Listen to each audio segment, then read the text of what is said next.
Assalamualaikum warahmatullahi wabarakatuh.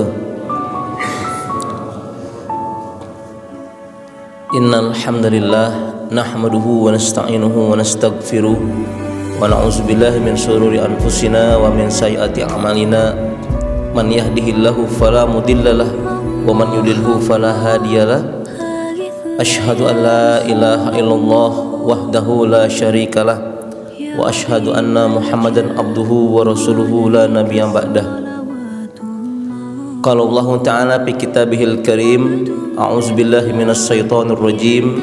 Bismillahirrahmanirrahim.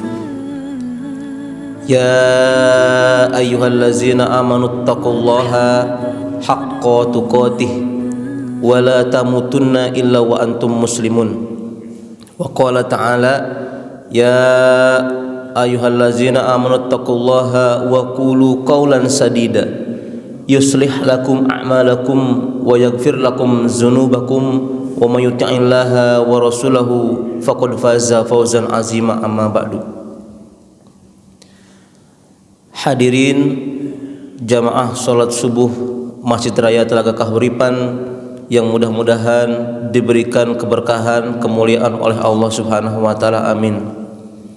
Yang pertama dan paling utama, marilah kita panjatkan puji dan syukur kita hanya kepada Allah Subhanahu wa taala.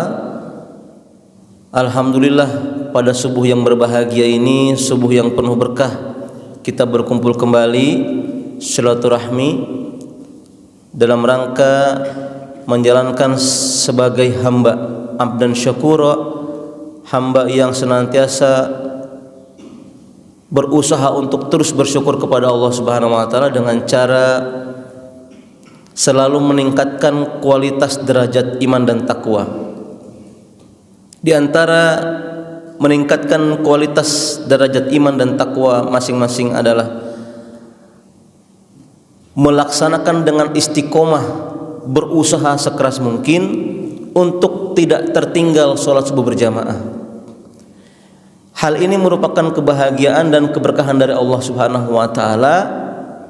Kita dapat melaksanakan salah satu kewajiban sebagai hamba Allah, yakni melaksanakan sholat subuh secara berjamaah. Ini merupakan nikmat yang paling besar bagi kita semua yang perlu kita syukuri. Nikmat sehat, nikmat iman, nikmat Islam, dan juga nikmat ihsan. Mudah-mudahan kita istiqomah menjalankan sholat subuh berjamaah sampai kita wafat. Amin ya rabbal alamin. Salawat teriring salam semoga tercurah kepada Nabi Muhammad Rasulullah sallallahu alaihi wasallam. Semoga terlimpahkan kepada keluarga beliau, kepada para sahabat-sahabatnya, kepada para tabi'in, tabi'ut tabi'in, syuhada was sholihin, dan seluruh umatnya yang senantiasa istiqomah di jalan sunnah. Mudah-mudahan mendapatkan syafaat dari Nabi sallallahu alaihi wasallam kelak hari perhitungan, yaitu di yaumul mizan, di mana seluruh manusia membutuhkan syafaat beliau sallallahu alaihi wasallam. Tak lupa yang saya hormati pengurus DKM Masjid Raya Telaga Kahuripan, mudah-mudahan Allah berikan keberkahan, panjang umur, rezekinya berkah, keluarganya berkah, amin ya rabbal alamin. Kedua yang saya hormati kepada para jamaah Masjid Raya Telaga Kahuripan, para asatid, ulama, tokoh masyarakat yang di sekitar Masjid Raya Telaga Kahuripan, mudah-mudahan Allah panjangkan umurnya dalam ketaatan kepada Allah Subhanahu wa taala, diberkahi usianya, diberkahi rezekinya, diberkahi aktivitasnya. Amin ya rabbal alamin. Jamaah salat subuh yang berbahagia, alhamdulillah di kesempatan yang baik ini kembali berjumpa. Izin kepada para jamaah, Sabtu 2 pekan lalu saya tidak dapat hadir dikarenakan ada suatu kendala.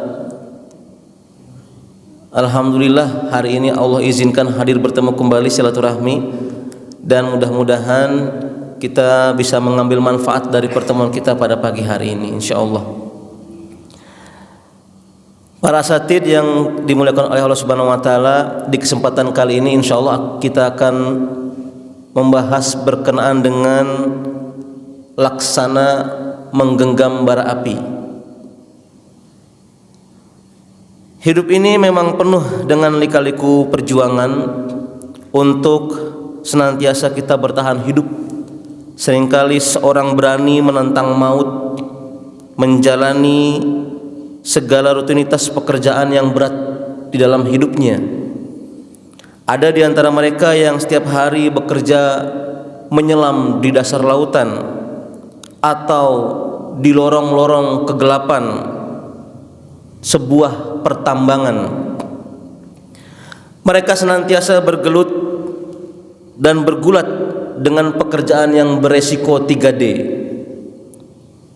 Yang pertama adalah dark, gelap. Yang kedua, dangerous, berbahaya. Dan yang ketiga, dirty, kotor. Resiko terkena gas beracun, arus laut ataupun keruntuhan selalu mengancam mereka setiap saat. Atau ada juga para pekerja yang bergelut di ketinggian. Setiap hari mereka memanjat tower, memasang kabel dan merancang konstruksi gedung-gedung bertingkat. Resiko jatuh dan meninggal melanda bagi mereka setiap hari. Ada juga yang bekerja mengurus reaktor nuklir yang sangat rentan menyebabkan kemandulan pada dirinya, cacat fisik dan kanker, atau mereka yang bekerja sebagai wartawan perang, penjinak bom, tim SAR yang boleh jadi kehilangan jiwa ketika mereka menyelamatkan PC yang mengancam diri setiap hari. Begitulah jamaah sholat subuh, lika-liku kehidupan manusia.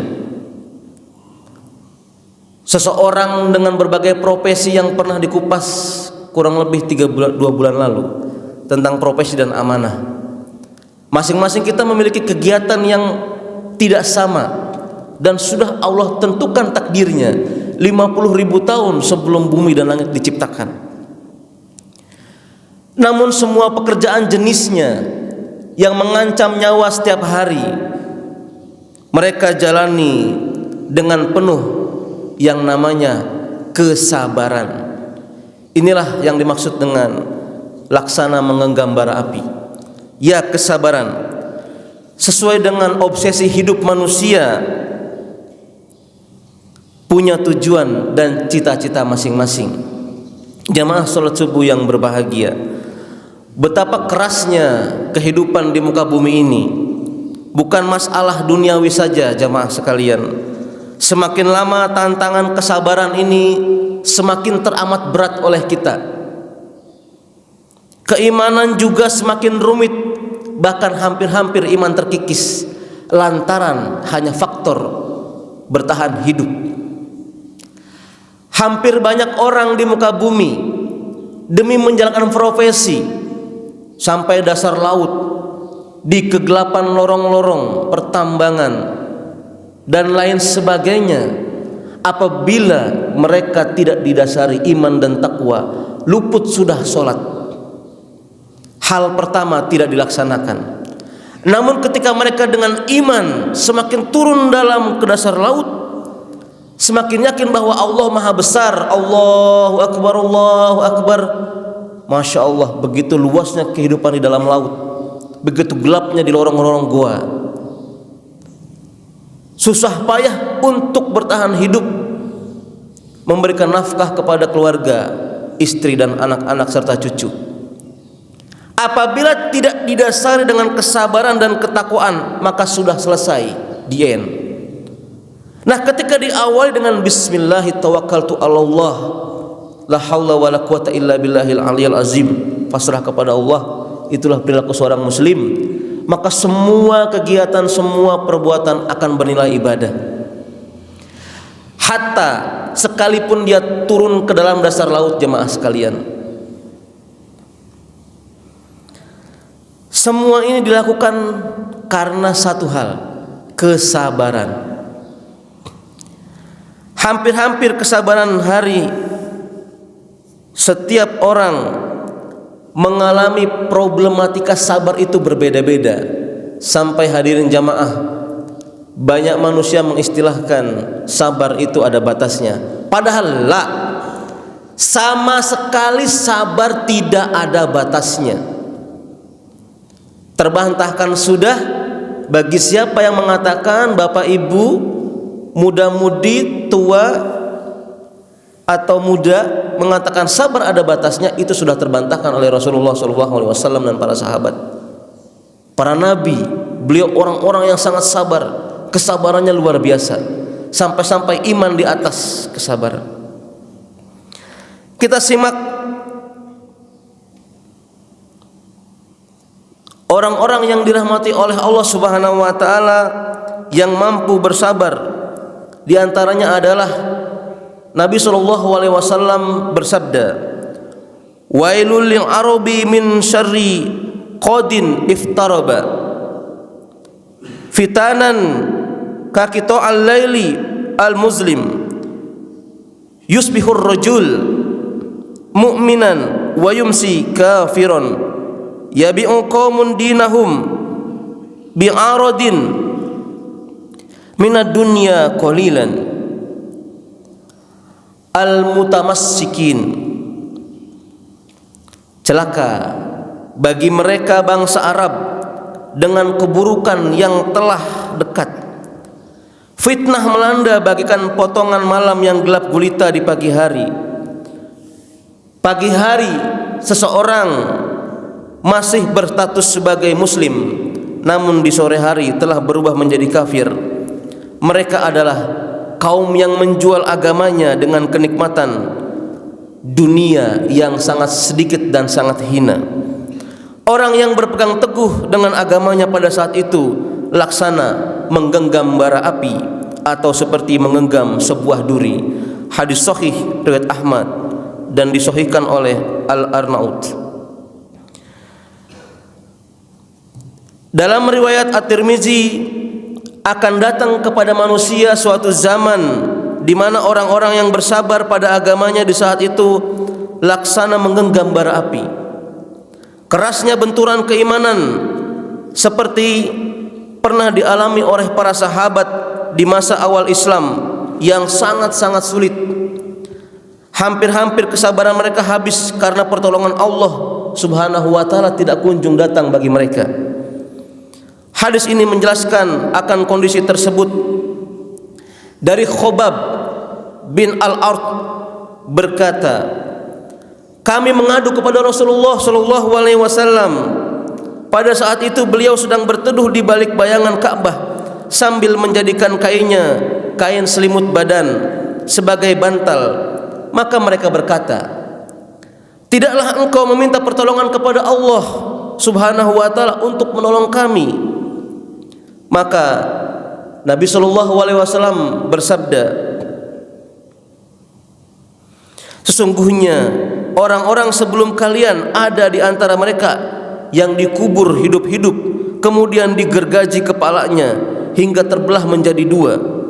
Ada juga yang disisir dengan sisir besi sehingga mengelupas dagingnya dan hanya tersisa tulang belulangnya. Sungguh hal tersebut tidak meninggalkan keimanan mereka kepada Allah. La ilaha illallah.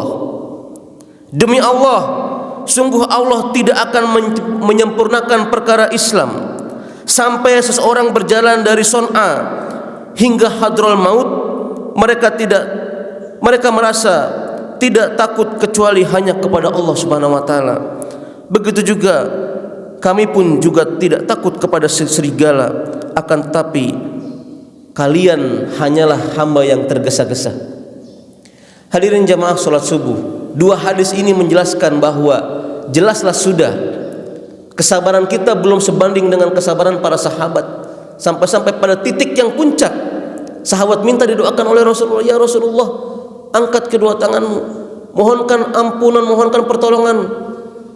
Kemudian Nabi mengatakan yang tadi dibacakan hadisnya, bagaimana seorang Tolhah menjaga kesabarannya, bagaimana seorang Panglima Tariq bin Ziyad menjaga kesabarannya, bagaimana seorang sahabat Ali bin Abi Thalib radhiyallahu an dengan kesabaran dan keteguhannya, Ali bin Abi Thalib rela untuk menggantikan Rasulullah SAW di malam hari di atas divan, di atas kasurnya. Sehingga ketika Yahudi ingin melakukan suatu propaganda kezaliman, begitu dilihat dan digerebek rumah Rasulullah, ternyata Ali bin Abi Thalib.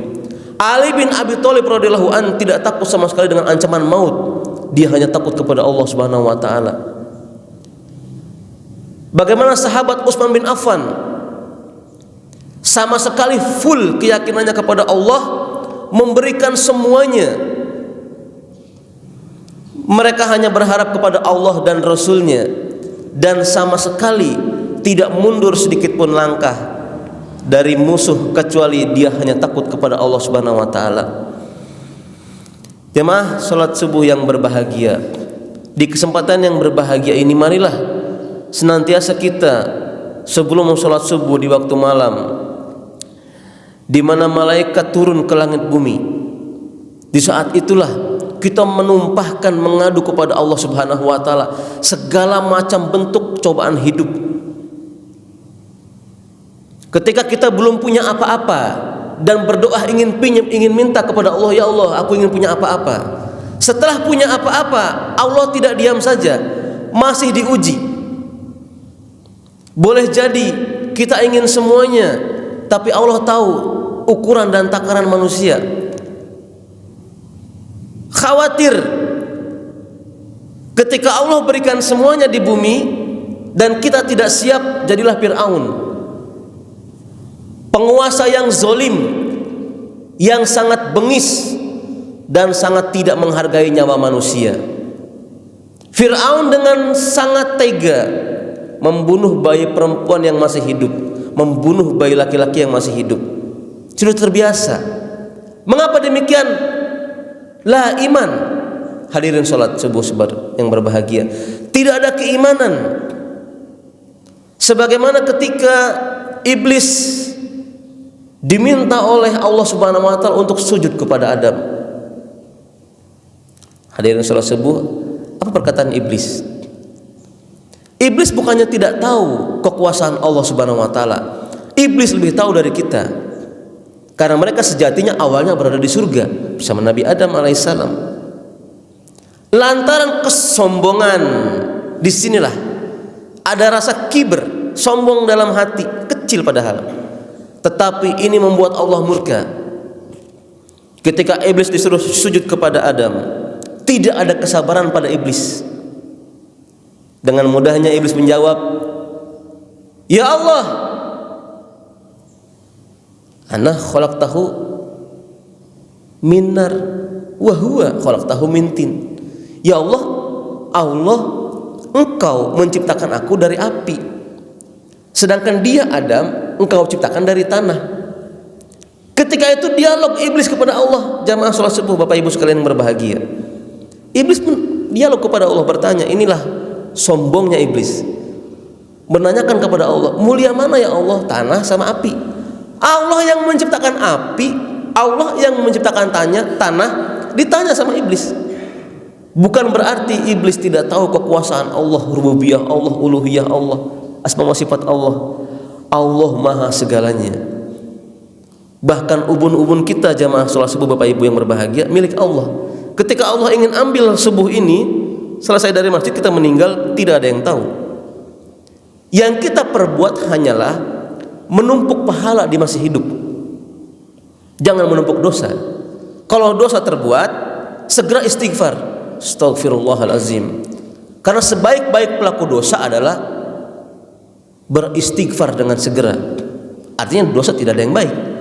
Ketika berbuat kesalahan langsung astaghfirullahalazim. Dan kesalahan terjadi oleh siapapun, perempuan, laki-laki, besar, kecil, dewasa, remaja, tua, muda. Kesalahan bisa terjadi kepada siapa saja. Bisa terjadi kepada pimpinan, kepada bawahan, dan siapa saja. Hadirin jemaah salat subuh, kesalahan pun terjadi juga banyak oleh santri-santri di pondok misalnya yang tidak taat terhadap peraturan pesantren. Kesalahan terjadi pada guru yang tidak taat pada pimpinannya. Kesalahan terjadi oleh pimpinan yang menyelewengkan jabatannya. Ini semua karena tidak adanya tertanam buah kesabaran dalam hatinya, imannya tipis. Oleh karena itu, senantiasa kita diminta untuk belajar tentang bagaimana kehidupan para nabi dan para sahabat, perjuangan para nabi, Bapak Ibu sekalian. Nah, hadirin salat subuh yang berbahagia, dalam kondisi getir yang sangat jelas terpampang di kehidupan kita, fitnah begitu merajalela sehingga melalaikan kita, Bapak Ibu sekalian. Di antaranya adalah yang ingin saya petik kupas pada kesempatan pagi ini, di antaranya adalah menyinggung tentang jangan sampai kita meninggalkan sholat isya dan sholat subuh berjamaah. Bapak Ibu, mengapa demikian? Ada 5 makna hadis dari riwayat Tirmizi tentang sangat dianjurkan untuk tidak meninggalkan sholat isya dan sholat subuh berjamaah. Mengapa? Letak kesabarannya sangat tinggi. Mengapa tidak, Bapak Ibu sekalian?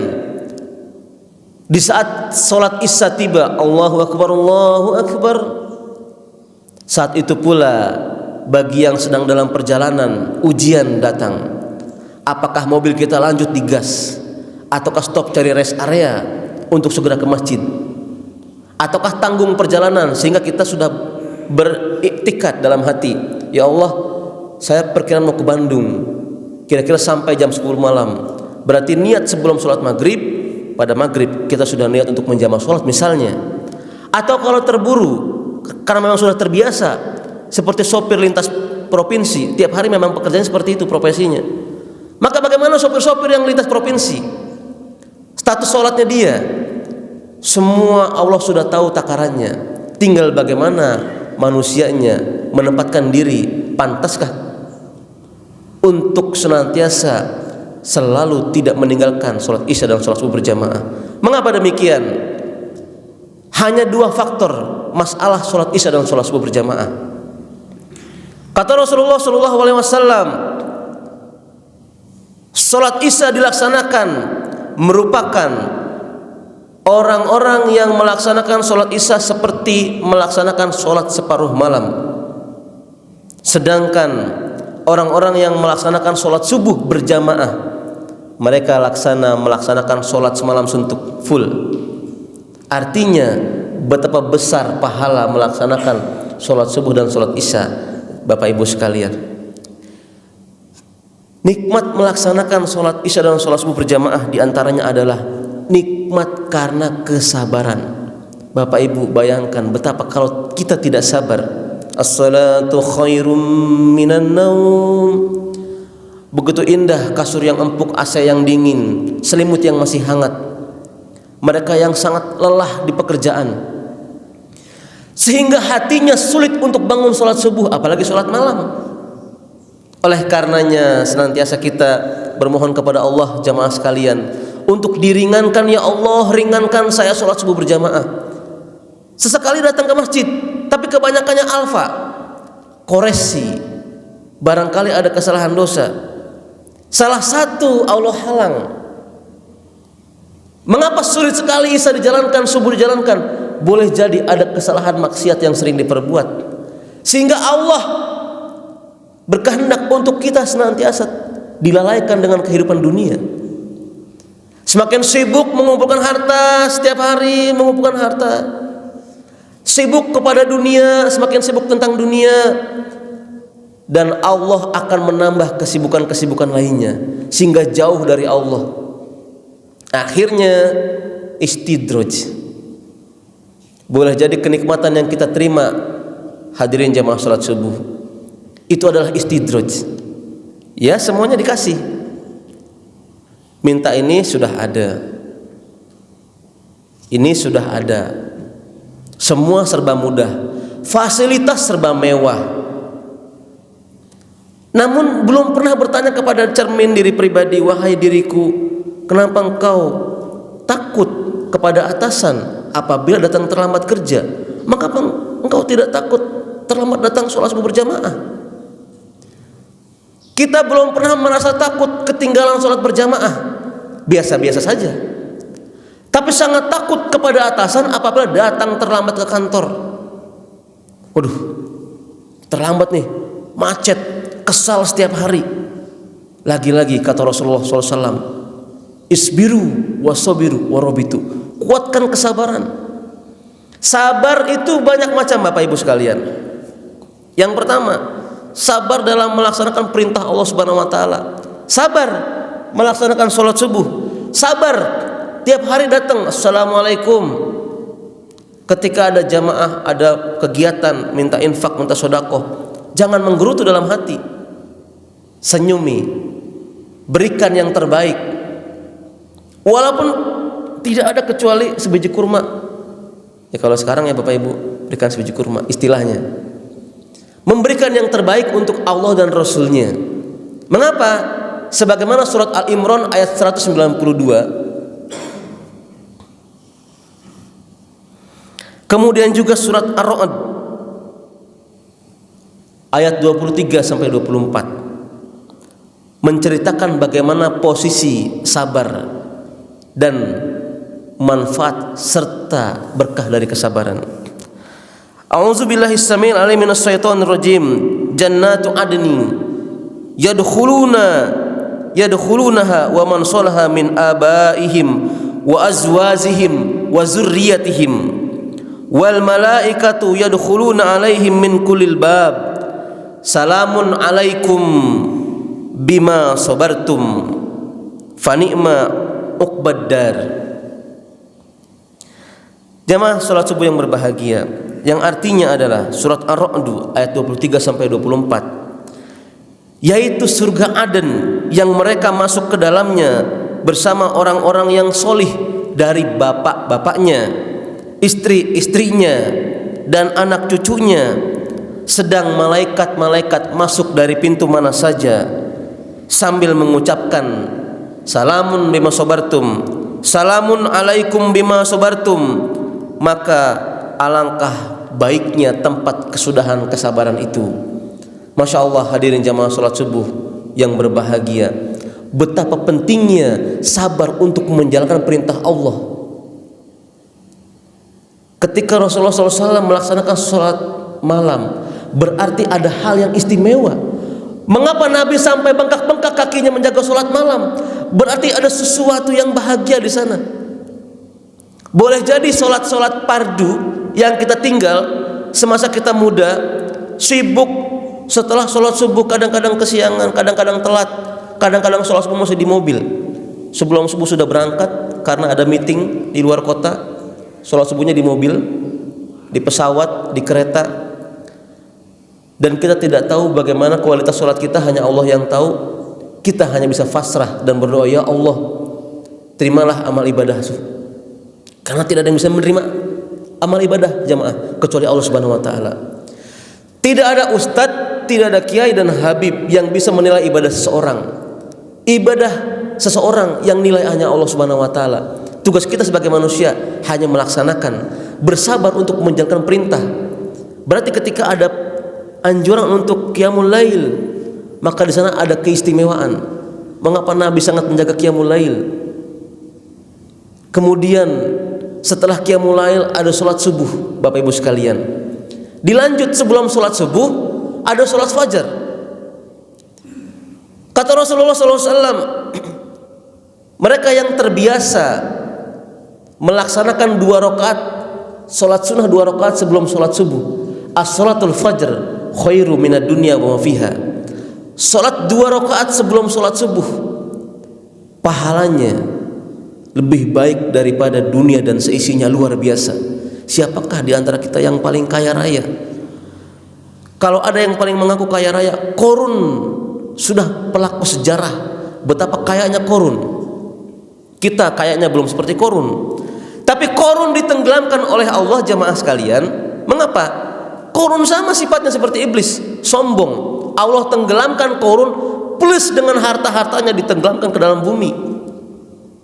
Kekayaan sudah dikasih, taat tidak ada, imannya tipis, bahkan hilang. Jabatan diberikan, kekuasaan diberikan, akhirnya menjadi orang yang paling zalim, yang paling bengis di muka bumi. Yang tadi disebutkan adalah Fir'aun. Kemudian juga keserakahan kekuasaan, di antaranya adalah Raja Abraha yang cemburu, yang melakukan propaganda ingin menyerang Ka'bah, menghancurkan bangunan Ka'bah yang dibangun Nabi Ibrahim alaihissalam. Tapi Allah jaga Ka'bah sampai hari kiamat, dijaga sama Allah. Banyak yang ingin menyerang Ka'bah. Sampai kapan? Sampai kiamat akan datang. Banyak orang-orang yang tidak suka. Mengapa demikian? Karena iri, kecemburuan, hasad, sombong bahwa dialah yang paling hak. Padahal raja-raja kecil di muka bumi ini akan dihisab oleh Allah. Raja sesungguhnya adalah Allah Subhanahu wa taala. Dialah raja di raja. Kekuasaan di atas kekuasaan segalanya, dan Allah Maha Adil, pemutusan keadilan di muka bumi. Oleh karena itu berbahagialah penguasa-penguasa yang taat. Seperti siapa? Penguasa yang taat di bumi pernah dikuasai oleh Raja Sulaiman. Nabi Sulaiman alaihissalam menguasai bumi.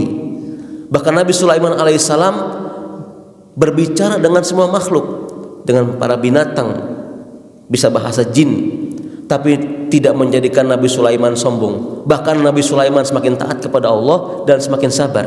Nabi Daud alaihissalam diwarisi bumi oleh Allah Subhanahu wa taala, namun Nabi Daud tidak pernah sombong. Bahkan kesabaran Nabi Daud luar biasa.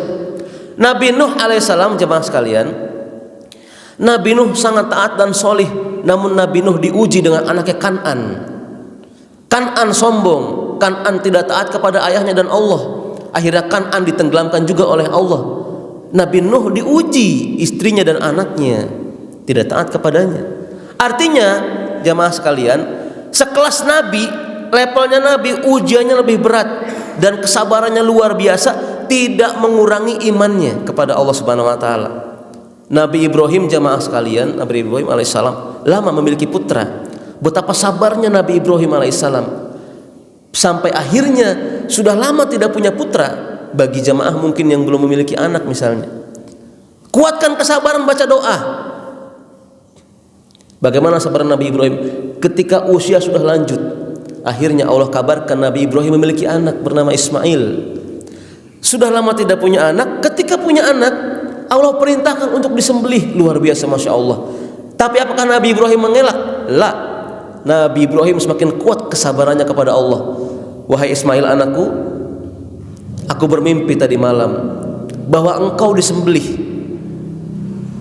Wahai ayah, ya abati. Ini sungguh mesra, jamaah sekalian, panggilan ayah kepada anak. Ya abati, wahai ayah, jika itu memang perintah Allah, maka lakukanlah. Nabi Ismail pun sangat sabar, bapak sekalian.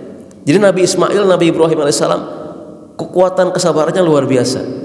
Dan Nabi Muhammad Rasulullah SAW, Nabi kita, suri tauladan, Nabi umat seluruh manusia di muka bumi, dan tidak ada lagi Nabi sesudah Nabi Muhammad SAW.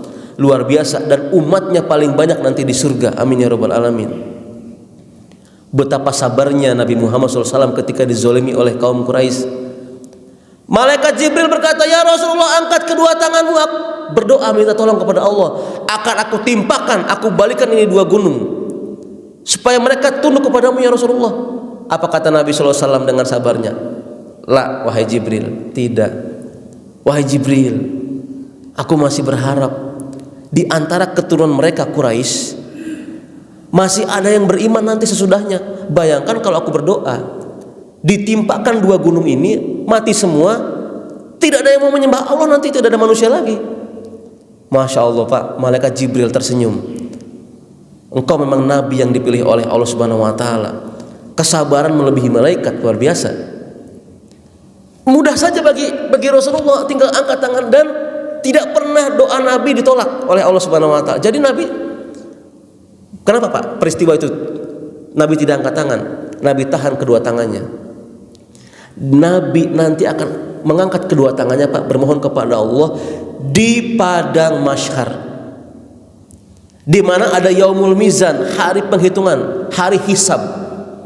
Seluruh amal manusia dari dari masih bayi kita lahir melek mata sampai mata tertutup, innalillahi wa inna ilaihi rajiun.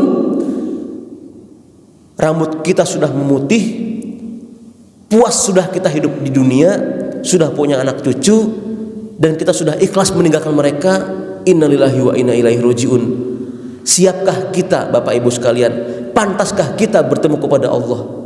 Bertanya kepada diri pribadi, berapa bekal persiapan kita antara pahala dan dosa sebelum kita dihisab sama Allah? Kita hisab sendiri Bapak Ibu sekalian. Kira-kira nih kalau kita mau bertemu presiden, kan persiapannya sudah luar biasa Bapak Ibu sekalian. Rapih, wangi, tertib, kira-kira bawa apa yang terbaik. Ini mau menemui Allah yang menciptakan kita, yang ngasih kita makan setiap hari, yang memberikan kita nafas setiap pagi dan malam, setiap hari tanpa putus nafas kecuali meninggal.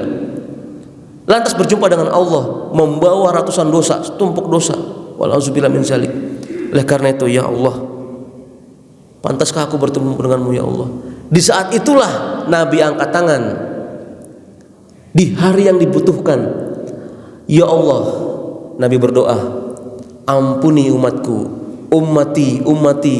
Nabi berkehendak, bahkan mohon maaf, muslim yang bajingan sekalipun, Rasulullah masih berdoa, ya Allah, siapa tahu bajingan tadi di dadanya masih ngakuin, masih ada la ilaha illallah, masih tahu engkau itu Tuhannya.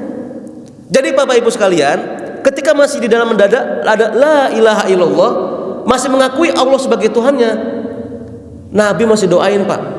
Terkecuali kalau orang kafir, ya memang sudah tertutup. Jadi selagi masih ada ucapan dalam hati la ilaha illallah, Nabi masih bermohon untuk diampuni dan dimasukkan semuanya ke dalam surga. Oleh karenanya Nabi Musa tersenyum.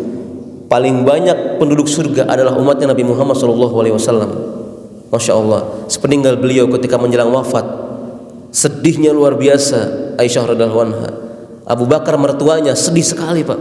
Umar bin Khattab sahabat dekatnya Pak. Utsman bin Affan nangisnya luar biasa. Bahkan Bilal bin Rabah tidak sanggup ketika Rasulullah akan wafat. Gemetar dada para sahabat, kesabarannya hampir goyah Pak. Apakah Nabi benar-benar akan meninggal? Apakah Nabi benar-benar akan wafat? Abu Bakar menenangkan Umar bin Khattab. Umar bergejolak Pak, hampir tidak sabar. Mengapa demikian? Tidak ikhlas ketika Nabi wafat. Apa yang dikatakan Nabi di pangkuan Aisyah radhiyallahu anha? Ummati. Nabi tidak manggil-manggil Aisyah. Nabi tidak manggil para sahabatnya. Sampai bertanya Ali bin Abi Thalib, ya Rasulullah, limaza ummati? Nabi hanya mengucapkan di akhir menjelang wafatnya Pak, ummati, ummati. Kangennya luar biasa sama umat kita, umatnya Pak. Belum pernah melihat wajah Nabi Pak. Tapi kita berusaha menjalankan sunnah Nabi, memelihara jenggot, melaksanakan sholat berjamaah. Nabi sholat malam, kita sholat malam. Nabi berpuasa Senin Kamis, kita berpuasa. Kita berusaha Pak. Walaupun tidak sama dengan Nabi, kita berusaha untuk ngikutin sunnah Nabi. Nabi sholat Jumat, kita sholat Jumat. Apapun kira-kira yang Nabi lakukan, fi'liyahnya, wal qauliyahnya, perkataan Nabi seperti ini, perbuatan Nabi seperti ini, kita mengikuti pelan-pelan, semaksimal mungkin pelan-pelan. Nabi suka berinfak, kita berusaha untuk berinfak, walaupun tidak seberapa, bahkan jauh dibanding Nabi SAW. Tapi ada harapan Pak. Nabi kangen sama umatnya Pak. Kita belum hidup dipanggil-panggil. Bagaimana nanti, betapa kangennya kita setelah kita semuanya, ya Allah, kumpulkan saya bersama Nabi. Akhirnya ending dari kehidupan di bumi adalah buah dari kesabaran. Bapak Ibu, sekali lagi, tidak ada istilah sabar ada batasan. Tidak ada Bapak Ibu. Sabar sampai mati.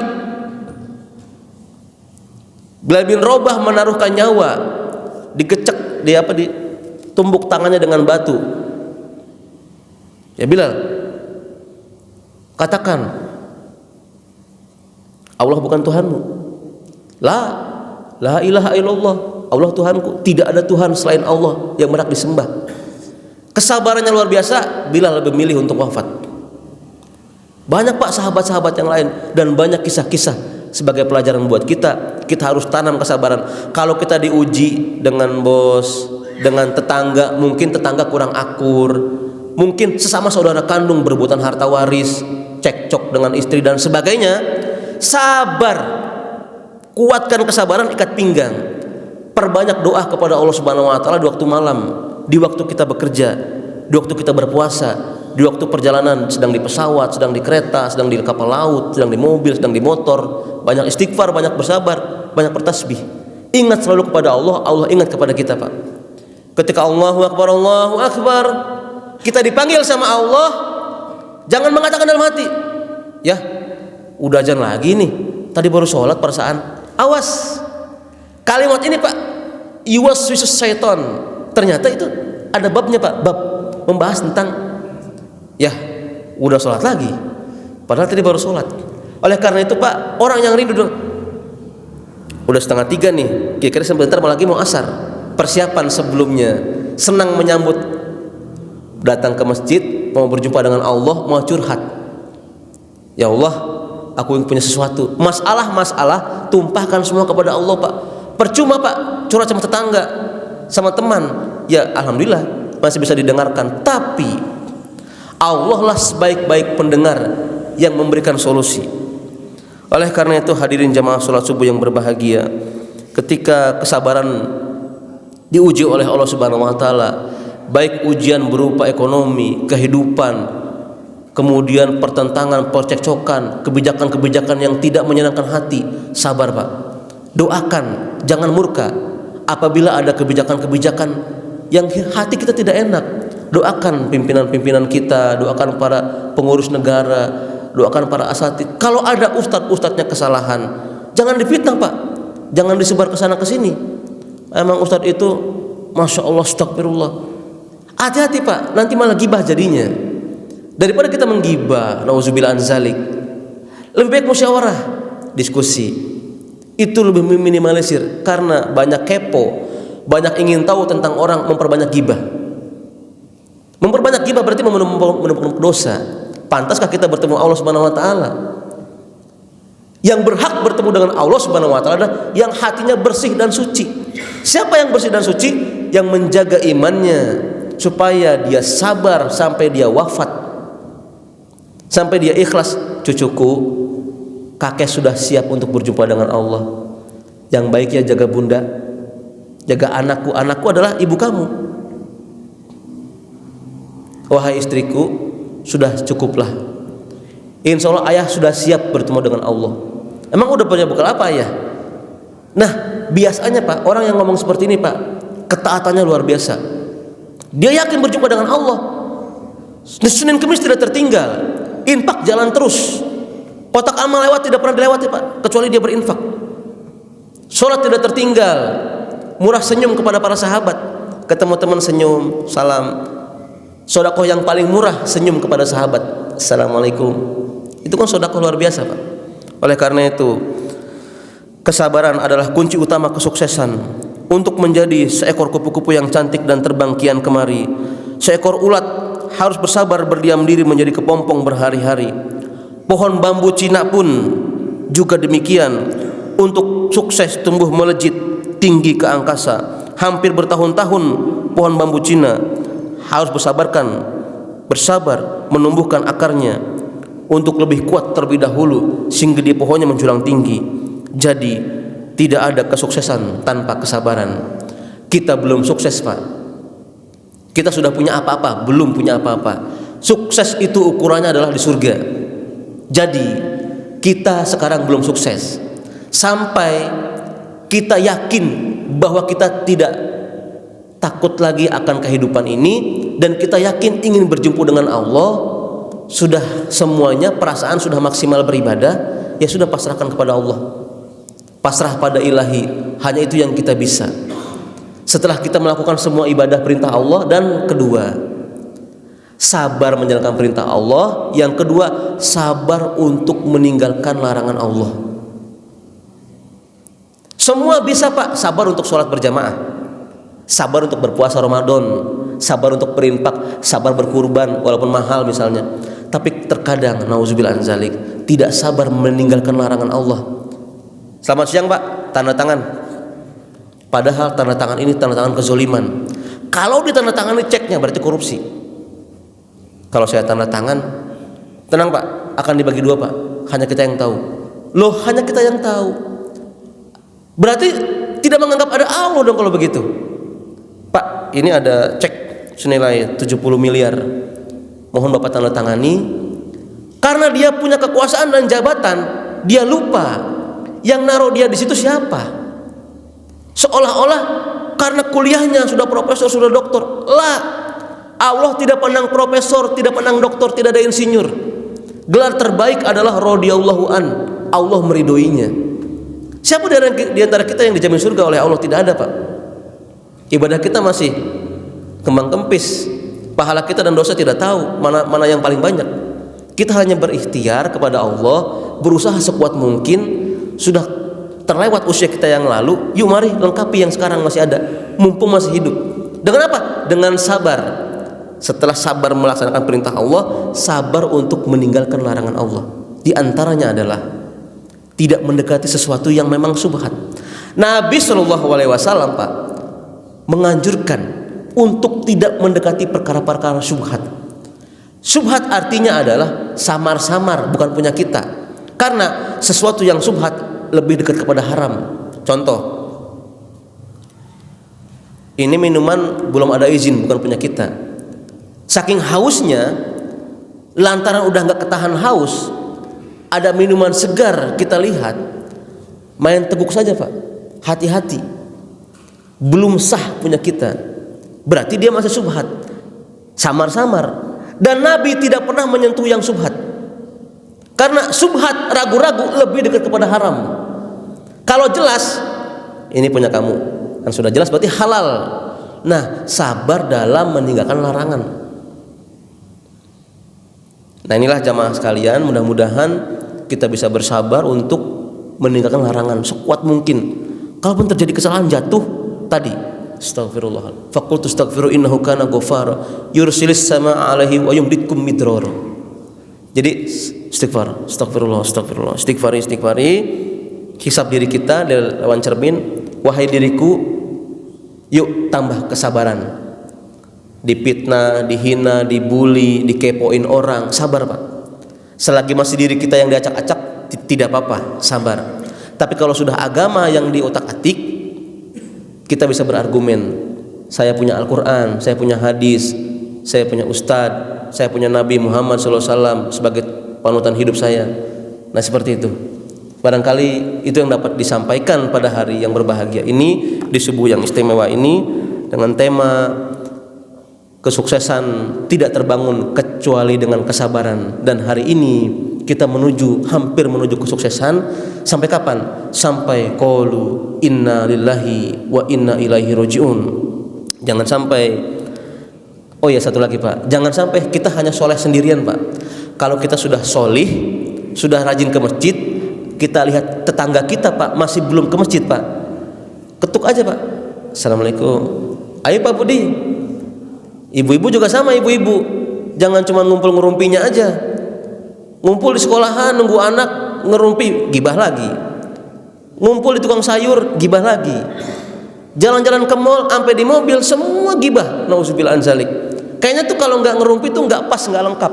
Oleh karenanya ganti dengan obrolan, jeng ajak ibu ini yuk ke pengajian. Pak, kayak tetangga kita yang ini belum ke masjid. Kalau kiranya kita sudah menyampaikan, assalamualaikum Pak, ayo Pak, udah waktu zuhur nih. Jadi jangan soleh sendirian, ajak tetangga untuk soleh bareng-bareng. Karena surga itu nggak nikmat kalau sendirian, Pak. Surga kudu berjamaah. Itulah kesuksesan yang paling tinggi, masuk surga fisabilillah. Nanti ada istilah, Ustaz, emang kita beribadahnya cuma pengen surga doang? Enggak begitulah. Ya memang bukan begitu. Artinya kalau kita merasa ibadah ini seolah-olah pengen dapat surga, terus ada yang bilang salah. Salahnya di mana? Kata Rasulullah SAW mengajarkan kepada kita, ya Allah, sungguh tidak pantas aku ke surgamu. Lantas mau kemana, Pak? Namun tak sanggup pula aku ke nerakamu, ya Allah. Lantas ke surga dibilang tak mau ke surga dibilang tak pantas, tapi nggak mau ke neraka. Lah mau kemana, Pak? Allah hanya ngasih 2 pintu, surga dan neraka, itu doang. Lah kalau banyak dosa udah jelas neraka, banyak pahala udah jelas surga pintunya. Pintu ketiga nggak ada, Pak. Dan surga 8 pintu adanya, neraka 7 pintu adanya, Pak. Salah satu surga yang disediakan adalah bagi teman-teman sahabat di muka bumi, Ar-Rayyan. surga untuk orang-orang yang berpuasa. Al-Aden, surga Aden, Jannatul Aden, surga Aden, surga untuk orang-orang yang sabar. Dimarahin istri, sabar, diam aja. Ya jangan diam juga. Kenapa mah marah-marah terus? Uang belanja kurang ya. Nah, diskusi, sharing agar jangan tidak ada kecurigaan. Terbuka, transparan. Kepada istri aja transparan, bagaimana kepada anak buah? Ajudan dipelihara.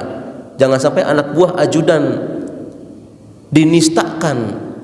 Dia punya kehormatan keluarga.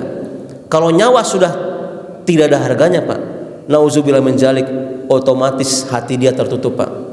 Orang kalau sudah mudah membunuh, pasti kejahatan lain ngikut, Pak. Biasanya kalau orang mudah membunuh, mabuk dilaksanakan.